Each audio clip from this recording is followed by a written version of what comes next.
سر یہ فیئر کیا ہوتا ہے اور یہ ہماری باڈی میں لوپ سائیکل کیسے کریٹ کرتا ہے؟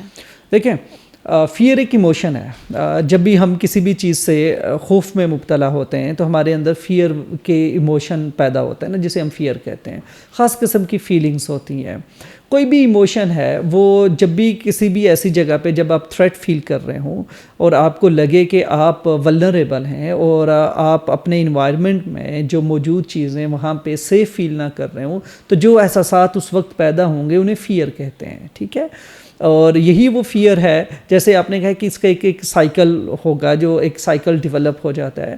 تو بیسیکلی سب سے جو امپورٹنٹ چیز ہے، جب ایموشنز، جیسے ہمارے اللہ نے ہمیں جو ایموشنز دیے ہوئے ہیں، یہ نیچرل ایموشنز ہیں، قدرتی فطرتی طور پہ ہمارے اندر موجود ہیں، اور ان کی ایک سروائیول ویلیو ہے. یہ ہمارے بھلائی کے لیے، ہمارے لیے مفید ہیں، فائدہ مند ہیں. لیکن کچھ ایسے چیزیں انسان کے ساتھ وقت کے ساتھ ہوتی رہ جاتی ہیں کہ یہ جو ایموشنل سسٹم ہے، یہ اس میں ڈس ریگولیشن کاز ہو جاتا ہے. اور یہ جو ڈس ریگولیشن پیدا ہوتی ہے یا اس کے اندر خرابی پیدا ہو جاتی ہے، تو یہ خرابی کس طریقے سے ہمیں امپیکٹ کرتی ہے؟ اصل میں پرابلم یہ ہوتا ہے جسے سائیکولوجیکل النس یا ٹراما ڈیولپ ہوتے ہیں. تو فار ایگزامپل جیسے ہمارا یہ فیئر ہے، خوف ہے، آپ دیکھیں کہ جب ہم کسی ایک ایسی جگہ پہ موجود ہیں جہاں فار ایگزامپل کوئی ایک جنگل ہے جہاں پہ ہم موجود ہیں اور تاریکی ہے چاروں طرف، اور ہم کسی بھی آہٹ کی یا کوئی بھی آواز جو سنائی دیتی ہے اس سے ہم فوراً ٹریگر ہوتے ہیں، اور ہمارے اندر وہ خوف کی جو احساسات ہیں وہ پیدا ہوتے ہیں، کیونکہ وہ ماحول ایسا ہے جس میں آپ کو الرٹنس چاہیے. آپ کو اس وقت کی جو ایک خاص قسم کی فزیولوجیکل کنڈیشنز یا ایک سٹیٹ ریکوائرڈ ہے اس انوائرمنٹ میں سروائیو کرنے کے لیے. اب اسی چیز کو آپ تھوڑا سا اور انٹینسیفائی کریں اور دیکھیں کہ آپ گھر پہ موجود ہیں لیکن سیم ایموشنز اور فیلنگز آپ کے اندر موجود رہتی ہیں، اور نہ کہ موجود رہتی ہیں بلکہ وہ آپ کے اندر ایک پرولونگ پیریڈ آف ٹائم تک رہتی ہیں، لمبے ٹائم تک رہتی ہیں. آپ تھوڑی دیر ڈسکنیکٹ ہوتی ہیں، دوبارہ یہ فیلنگز پیدا ہو جاتی ہیں، پھر ڈسکنیکٹ ہوتی ہیں، پھر دوبارہ یہ فیلنگز پیدا ہو جاتی ہیں. تو اس کا مطلب ہے کہ آپ اپنے گھر میں بھی سیف فیل نہیں کر رہی ہے. اور یہ جو کانسٹنٹ ایموشنز ہوتے ہیں جو آپ کے اندر رہنا شروع ہو جائیں، اور یہ نیگیٹو ایموشنز جو آپ کے اندر اس طرح کی ہیجانی کیفیات پیدا کرتے ہیں، یہ وہ ایموشنز ہوتے ہیں جو آپ کے اندر انگزائٹی کی جو ہے نا وہ کنڈیشن یا حالت میں تبدیل ہو جاتے ہیں. یہی ایموشن تبدیل ہوتے ہیں انگزائٹی میں. اور جب یہ انگزائٹی پیدا ہوتی ہے، آپ اپنے انوائرمنٹ میں اریٹیبل فیل کرتے ہیں، انشیس فیل کرتے ہیں، تو پھر بہت زیادہ چانسز ہوں گے کہ آپ کے اندر اگریشن ڈیولپ ہو اور اگریسو ٹینڈنسیز ڈیولپ ہو جائیں، اور آپ کا جو برن آؤٹ ہوگا وہ اس کی مینیفیسٹیشن اینگر میں ہونی ہے. تو اسی لیے جب بھی فیئر کا ڈسکشن کیا جائے گا تو فیئر لیڈ کرے گا اینگر کو. تو یہ جو سائیکل بنے گا یہ فیئر لیڈ کرے گا اینگر، اور اینگر پھر کس طریقے سے ہمارے اندر انٹینس انگزائٹی اور ڈسوسیشن کاز کرے گا. اور یہ سارا ایک ٹراما میں موجود ہوتی ہیں یہ ساری چیزیں. یہی وجہ ہے کہ آپ نے دیکھا ہوگا کہ ہم نے لاسٹ ٹائم ڈسکس کیا تھا کہ جو لوگ ٹراما میں موجود ہوتے ہیں وہ اپنی زندگی سے متعلق میجر چیزیں بھول جاتے ہیں. ایون کچھ لوگ تو ٹراما ریلیٹڈ چیزیں بھول جاتے ہیں، انہیں پتہ ہے کہ ہاں کچھ ہوا تھا برا، کیا ہوا تھا انہیں نہیں پتہ. تو یہ وہ لوگ ہوتے ہیں کہ اس میں یہی جیسے ہم نے ڈسکس کیا تھا کہ ہمارے اندر فزیولوجیکل چینجز آ رہی ہے. تو برین کا ایک خاص اسپیسیفک ایریا ہوتا ہے جس نے میموریز کو ارینج کرنا ہوتا ہے. اور ہماری جو لانگ ٹرم میموریز میں، جیسے فار ایگزامپل جو چیز ہم دیکھتے ہیں، سنتے ہیں، اپنے جو حواس خمسہ ہیں ان سے جب ہم کوئی بھی معلومات حاصل کرتے ہیں تو وہ معلومات شارٹ ٹرم میموری میں پروسیس ہو رہی ہوتی ہے. پھر ہم ان پہ دھیان دیتے ہیں، ریپیٹ کرتے ہیں، ان پہ ڈیولپ کرتے ہیں، سوچتے ہیں، تفکر کرتے ہیں، سوچ و بچار ہوتا ہے، تو وہی میموری ہماری لانگ ٹرم میں شفٹ ہوتی ہے. جیسے ہی وہ لانگ ٹرم میں شفٹ ہوتی ہے تو لانگ ٹرم میں میموری جا کے اس نے وہاں پہ کسی ایک کیٹیگری میں جانا ہوتا ہے، یا تو وہ امپلیسٹ میموری ہے یا ایکسپلیسٹ میموری ہے. ٹھیک ہے، تو اسی طرح سے اگر ہم صرف یہاں پہ ٹراما سے ریلیٹڈ ڈسکشن کر رہے ہیں تو ٹراما میں جو میموریز ہوتی ہیں یہ ایپیسوڈک میموریز ہوتی ہیں جو ایکسپلیسٹ میموری کا حصہ ہوتی ہیں. اب ہوتا یوں ہے کہ جو ایپیسوڈک میموریز ہوتی ہیں یہ ایونٹس ریلیٹڈ ہوتی ہیں. اس میں زیادہ تر آپ جیسے کہ سچویشنز کیا تھیں وقت کیا تھا اور کیا ہوا تھا، یہ مین چیزیں ہوتی ہیں. اور جبکہ امپلیسٹ میموری میں اگر ہم دیکھا جائے تو آپ نے دیکھنا ہوتا ہے کہ ڈیٹیلز کیا تھیں، کلرز کیا تھے، باقی چیزیں کیا تھیں، وہ ہوا کیا تھا. تو آپ اس طرح کی جو سیمنٹک میموریز ہوتی ہیں، ڈیٹیلز ہوتی ہیں، ان پہ فوکس کیا جاتا ہے.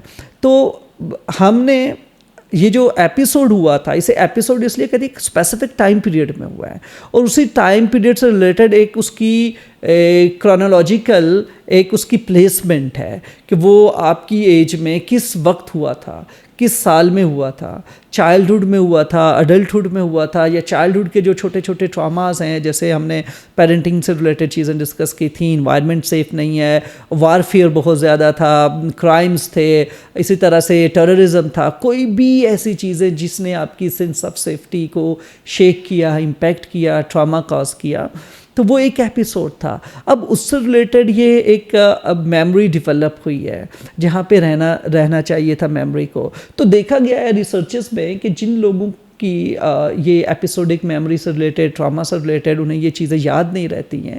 آپ نے دیکھا ہوگا کہ ٹراما میں اکثر لوگوں کو امنیزیا ہو جاتا ہے، وہ یا تو اس ایونٹ کے سے پہلے کی ساری میموریز بھول جاتی ہیں، اریز ہو جاتی ہے، یا ان کی میموری جو ہے اس ایونٹ کے ہونے کے بعد کی میموریز بھول جاتی ہیں. ٹھیک ہے، تو یہ اسپیسیفک ایونٹس ہو رہے ہوتے ہیں، میموری میں بھی آپ کنفیوژن کا شکار ہوتے ہیں. تو یہی وجہ ہوتی ہے کہ آپ کو لگا ہے کہ کچھ ہوا ہے، لیکن وہ چیزیں ریٹریو نہیں ہو رہی ہیں، لانگ ٹرم میموری سے ایکسیس کرنا اس کے لیے مشکل ہو رہا ہوتا ہے. تو سینس آف کنفیوژن ان لوگوں میں ہوتی ہے، اور جو کرونالوجیکل ٹریک نہیں ہے نا آپ کے پاس، آپ کا آپ ڈی ٹریک ہوئے ہوئے ہیں. تو یہی وجہ ہوتی ہے کہ آپ آنے والی کسی بھی زندگی میں جو آپ کے آنے والے جو انٹریکشنس ہیں، جو ایونٹس ہیں، جو سائیکلوجیکل چیزیں ہو رہی ہیں، جو فار ایگزامپل جیسے جیسے انسان ڈیولپ ہوتا ہے تو اس نے اسکول کالجز میں جانا ہے، انٹریکشنز جو ہے نا وہ بڑھتے ہیں، شادی کرنی ہے، انٹرپرسنل ریلیشن شپس ہوتے ہیں، انٹیمیٹ ریلیشن شپس ہوتے ہیں. تو ٹراما یہاں پہ اس انسان کو ہانٹ کرنا شروع کر دیتا ہے، اور اسے نہیں پتہ چلتا ہے کہ یہ ایک اسپیسیفک کرونالوجیکل ایونٹ ایک خاص جگہ پہ خاص وقت کے لیے تھا، اس کو وہیں پہ اینڈ ہونا چاہیے، وہیں پہ اسپیسیفائڈ ہونا چاہیے، وہ ابھی مجھے کیوں امپیکٹ کر رہا ہے، اس ایج میں آ کے اس سٹیج پہ کیوں کر رہا ہے. تو یہ وہ بیسیکلی ایک کنفیوژن ہوتی ہے جو کاز کر رہی ہوتی ہے. ایک دوسرا یہ جیسے ہم نے کہا کہ فزیولوجیکل کچھ سمٹمز ہوتی ہیں، اس سے ریلیٹڈ ایسوسیٹڈ سائیکلوجیکل میکانزمز ہیں. تو بیسیکلی ٹراما جب آپ کے اندر سیو ہو رہا ہوتا ہے یا سٹور ہو رہا ہوتا ہے، جب وہ اس کی آپ کا ایک ایکسپیرینشل جو ہے نا وہ میموری ڈیولپ ہو رہی ہوتی ہے، تو ٹراما آپ کے ماحول سے ریلیٹڈ بے شمار ایسی ایسوسیشنز ڈیولپ کر لیتا ہے جو کلاسیکلی لنکڈ ہوتی ہیں، اور وہ بڑی انٹینس ہوتی ہیں، اور وہ ٹریگرز پرائم ہو جاتے ہیں آپ کے لیے بڑے پرائم لیول پہ ہوتے ہیں. فار ایگزامپل کہ وہ آپ نے یاد کر لیے ہوتے ہیں.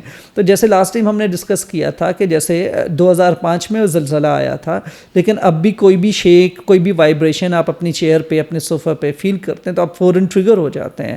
تو بیسیکلی یہ جو شیک ہے یہ کلاسیکلی ہماری اس ایک ایسوسیشن میں ٹراما سے ریلیٹڈ ایک ٹریگر آئیڈینٹیفائی ہو چکا ہے، اور جہاں بھی یہ ٹریگر فیل ہوگا آپ کی وہ والی میموریز، وہ والا ایونٹ دوبارہ ریکال ہو جائے گا اور وہ فوراً آ جائے گا. سو ٹریگرز آپ کے انوائرمنٹ میں موجود ہوتی ہیں. جیسے کچھ لوگوں میں وہ جب اونچی آواز سنتے ہیں تو وہ ٹریگر ہو جاتے ہیں، جب وہ اس طرح کا کوئی بھی ایسا ایونٹ دیکھتے ہیں وہ ٹریگر ہو جاتے ہیں. تو ہر ایک انسان کے لیے ڈفرینٹ ٹریگرز ہوتے ہیں. تو فزیولوجیکلی اسپیکنگ تو یہ ٹریگرز کو آئیڈینٹیفائی کرنا بہت ضروری ہے. پھر اسی طریقے سے ہمارے اندر ایک جو fight flight and phrase mechanism ہوتا ہے، جو ہمارا برین کا ڈفرنٹ ریجنس ہیں ان سے ریلیٹڈ ایک پراپر ایک ایکسس ہے جسے ایچ پی اے ایکسس کہتے ہیں، جس میں ہائپوتھیلیمک، پیچیوٹری، ایڈرینالین، اور پیچیوٹری اور ایڈرینالین کا ایک لنک ہوتا ہے، ایک ایکسس ڈیولپ ہوتا ہے جو بیسیکلی اس نے اسٹریس کو لیڈ کرنا ہوتا ہے، اور یہ آپ کو پریپیئرڈ کرتا ہے فائٹ فلائٹ میکانزم کے لیے، جو کہ ایک سروائیول انسٹنکٹ ہے جس کی وجہ سے انسان آج تک سروائیو کر کے یہاں تک موجود ہے نا، کہ ہم نے اپنی پرابلم سالو کی ہیں. اور انسان دی بیسٹ پرابلم سالور ہے کہ اس نے ایسے ہر حالات میں پرابلم سالو کی ہیں. اور یہی وجہ ہے کہ جتنی بھی ایڈوانسمنٹ آپ دیکھ رہے ہیں ان ٹرم آف ٹیکنالوجی، تو بیسیکلی پرابلم سولوشن کی وجہ سے پیدا ہوا ہے. ٹھیک ہے، اور اسی طریقے سے اگر دیکھا جائے تو زیادہ تر جو انوینشنز ہوتی ہیں وہ جو ہے ایک قسم کی آپ کی لرننگ ہوتی ہے ایررز کی، اور پھر جا کے آپ ان ایررز کو منیمم کرتے کرتے جا کے سلوشن کی طرف جاتے ہیں، نکلتے ہیں. تو اسی طریقے سے انسان کے اندر بھی باڈیلی، سائیکولوجیکل اور فزیولوجیکل لیول پہ اس طرح سے چیزیں چل رہی ہوتی ہیں جس میں ہم ڈے ٹو ڈے انٹریکشن اور ہمارا جو انوائرمنٹ کے ساتھ جو کنیکشن ہے اس کو بھی ہم دیکھ کے چل رہے ہوتے ہیں، اور اس سے ریلیٹڈ کچھ چیزیں اور یادیں ہماری بن رہی ہوتی ہیں، اور وہ یادیں ہماری یادداشت میں اس میں وہ سیو بھی ہو رہی ہوتی ہے. ٹھیک ہے. تو اسی طریقے سے جیسے ہمارا یہ جو ایکسس ہے اس سے ہمیں فائٹ اور فلائٹ کے لیے تیار کرنا ہے. تو ہم نے بہت ایکسٹریم لیول کی ہمیں جو ہے نا جسے ہائپر ویجیلنس، ہائپر اراؤزل، اور اسی طرح سے جو ایڈرینالین کا جو کارٹیسول ہارمون ہے یہ ایکسٹینڈڈ ٹائم تک ہمیں ریکوائرڈ ہوتا ہے، کیونکہ ہم جب بھی فیئرفل ہوں گے، جیسے ہم نے ڈسکس کیا تھا فیئر ماحول میں جہاں پہ بھی ہم فیئر تھریٹ فیل کریں گے تو یہ سسٹم فوراً ایکٹیویٹ ہو جائے گا. اچھا، اس فزیالوجی کو ڈسکس کرنے کا مقصد یہ ہے کہ ہم دیکھ لیں کہ ہمارے ساتھ چل کیا رہا ہے، اندر ہمارے ہو کیا رہا ہوتا ہے. اور جب آپ ایک فنکشن، ایک پروسیس سمجھ لیتے ہیں تو بہت آسان ہوتا ہے کہ اس پروسیس کو ڈیل کرنا لیٹر آن. ٹھیک ہے. تو جیسے ہم آگے بڑھیں گے تو یہ جو ایک جو پرولانگڈ اسٹریس جو ہے آپ کے اندر موجود ہے، انگزائٹی موجود ہے، تو وہ بیسیکلی آپ کو اس طرح سے ہائپر ویجیلنٹ اور الرٹ سٹیٹ میں رکھتی ہے. اور یہی الرٹ سٹیٹ جو ہے وہ انسان کو ٹرامیٹک فیلنگز اور ٹرامیٹک جو سٹیٹس ہوتی ہیں ان کے ساتھ لنک رکھتی ہیں.